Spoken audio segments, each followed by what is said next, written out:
sommes-nous, cher Timothée? On est au musée d'Orsay. Du coup, avant c'était une gare, mais maintenant c'est un musée. On va faire la visite. Donc, Ok. toi, comment t'appelles-tu, jeune homme? Eh bien moi c'est Mathieu, c'est ma première sortie ce samedi et franchement j'espère que ça va être vraiment bien. Voilà. Et toi Timothée? Je le pense aussi, oui. Regarde. Regarde. Ah, mais j'ai déjà vu ça. Héraclès est le fils de Zeus. Voilà, il est né demi-dieu. À sa naissance, il a tué des serpents que Héra lui avait envoyés pour le tuer. Il faut juste noter l'artiste qui a sculpté la misère. Camille Claudet. La misère?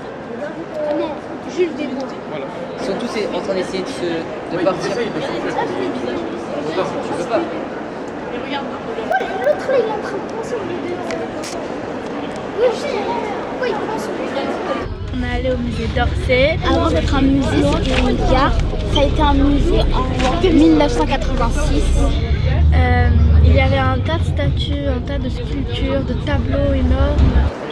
Ensuite, il y a le alpha, majuscule, pi. Ensuite, là, il y a le θ. En tout cas, ça fait sa faute.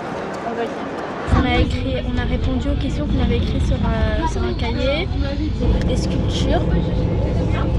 Et j'ai aussi amené des peintures. Les tableaux ils sont vifs et on ressent leur histoire quand on l'écoute.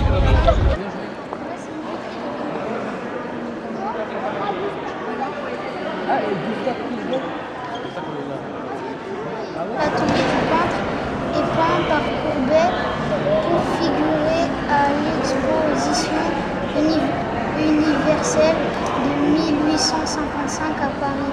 La toile est refusée. Il déclare vouloir faire de l'art vivant.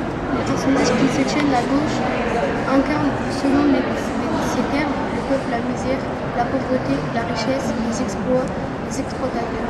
Rapidement exécuté, la toile témoigne de la virtuosité du peintre. Nous on a vraiment aimé la visite du musée d'Orsay.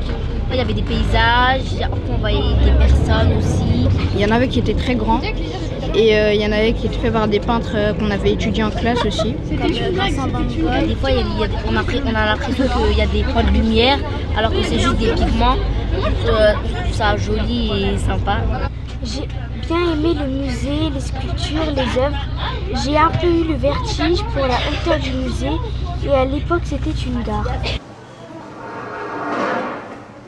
L'évolution de la société n'a pas enlevé à Monsieur Jourdain son actualité. Le bourgeois préfigure en effet ceux qui ont appelé au XXe siècle les nouveaux riches. Je veux avoir un gendre gentilhomme. Il vaut mieux pour votre fille un honnête homme riche et bien fait qu'un gentilhomme gueux et mal bâti. Qu'est-ce qu'elle dit, cette morale?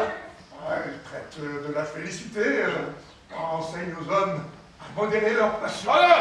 Oh non, je suis vileux comme tous les diables, je veux pouvoir me mettre en colère quand j'en ai envie. Vous m'apprendrez l'almanach pour savoir quand il y a de la lune et quand il n'y en a pas.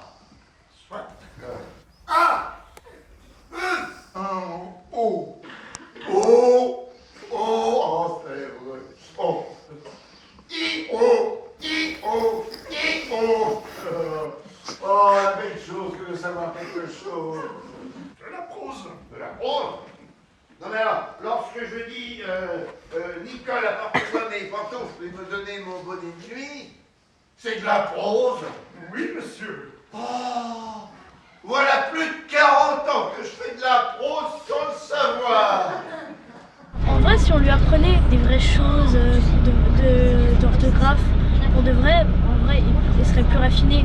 Mais là, c'était un charlatan. L'avantage, c'est que les personnages, en fait, ils jouaient bien la pièce. On remarquait bien que c'était vrai l'histoire.